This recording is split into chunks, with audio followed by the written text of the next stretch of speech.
This is the Galaxy Book 2, far from an iteration to Samsung's predecessor, but instead the company's first attempt at a new breed of always connected PCs.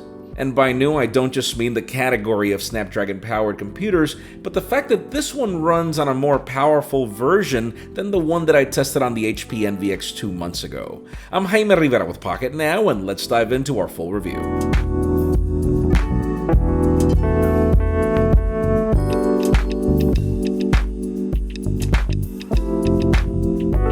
Our own Adam Lane did our text review for this computer a few months ago, and given his artistic background, I highly recommend you give it a read.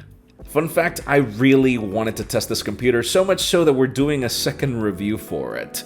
I am looking for iPad replacements all the time, and I do believe that the Always Connected PC is probably the most powerful alternative. You get full Windows, but my first experience wasn't necessarily that good. So let me begin this video by telling you what I like about this tablet, and it actually begins with the fact that if you're looking for a good looking and a good feeling Surface Pro alternative, this is it.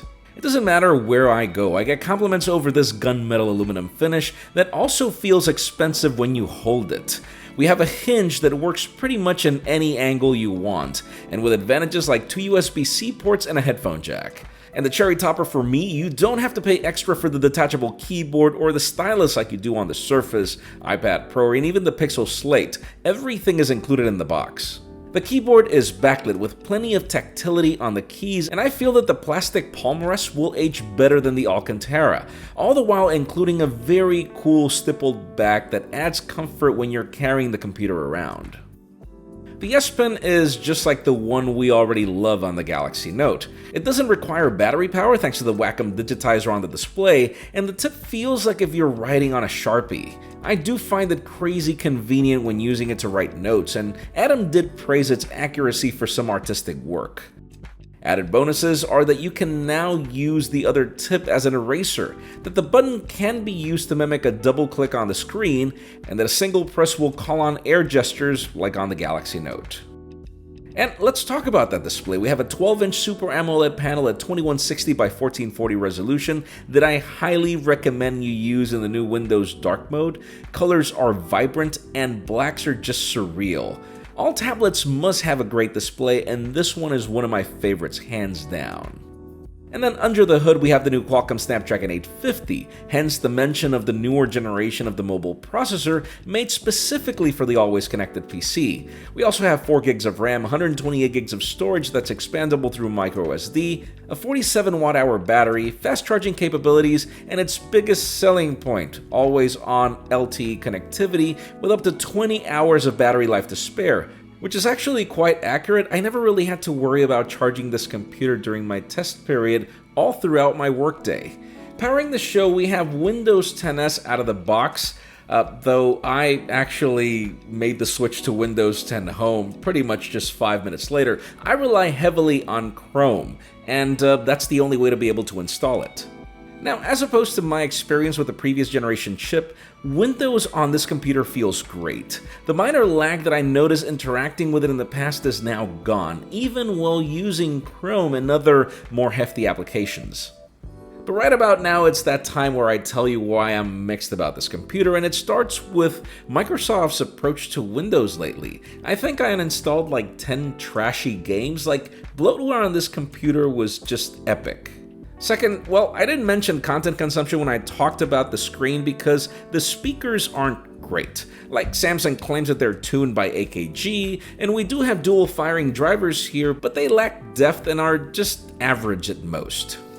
Third, I know that for some of you the size of this tablet is fine, but given the screen size and the weight distribution, this is not really an easy tablet to hold with one hand. And then you have the problem that if you hold it with your right hand, you'll cover the ambient light sensor and that'll dim the display and make the experience cumbersome. But then, as always, there's no such thing as a perfect product. Let me tell you what I don't like about this tablet, and it actually begins with the S Pen, not because of its functionality, but because of its design. Because it's round and it's glossy, the magnets don't really do a good job at sticking with the computer. Second, the placement of the fingerprint scanner. Talk about playing a guessing game and trying to find it in the back of the tablet where it's not at all visible. Last but not least, let's talk about the price and what you're getting for that price. Sure, I know that Windows 10 is definitely more powerful than iOS on an iPad or Chrome OS on a Pixel Slate. The problem is that for $9.99, 4 gigs of RAM and 128 gigs of storage is a lot to ask for. And sure, you're saving up to $250 on the keyboard and on the stylus. That's all fine. But seriously, Windows is RAM hungry. 4 gigs of RAM is not a lot. I wish that we at least had an option to upgrade it, and sadly, you don't get it. To conclude, even with its shortcomings, I do believe that there are more pros than cons with the Samsung Galaxy Book 2. It is definitely a very convenient product. You just have to remember that this tablet is not for everyone. Honestly, the main irony is that you'd think that this is an artistic computer for Photoshop or other drawing tools. I mean, hey, we have the form factor and the S Pen powered by Wacom technology, right? Well, sadly, that's not the case. Make sure you read Adam's review for more details on his experience as a designer and pro photographer. There doesn't seem to be enough power for some very important tasks. No, this computer is more for a road warrior like me, people who need the power of Windows matched with LTE connectivity and the battery performance that'll provide peace of mind all throughout the day.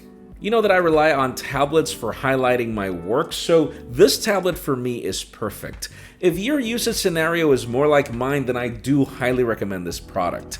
If your usage is more like Adam's, then I would definitely recommend the Microsoft Surface Pro, even for a little more money. But how about you? Let us know what you think about the Samsung Galaxy Book 2 in the comments down below. And while you're at it, make sure you follow us on social media and subscribe to both our channels, English and Spanish, for more videos like this one. You can follow me on Twitter, Jaime_Rivera, on Instagram at Jaime Rivera. Please give this video a thumbs up if you like what you saw. I'm Jaime Rivera. Thanks so much for watching. We'll see you on the next one.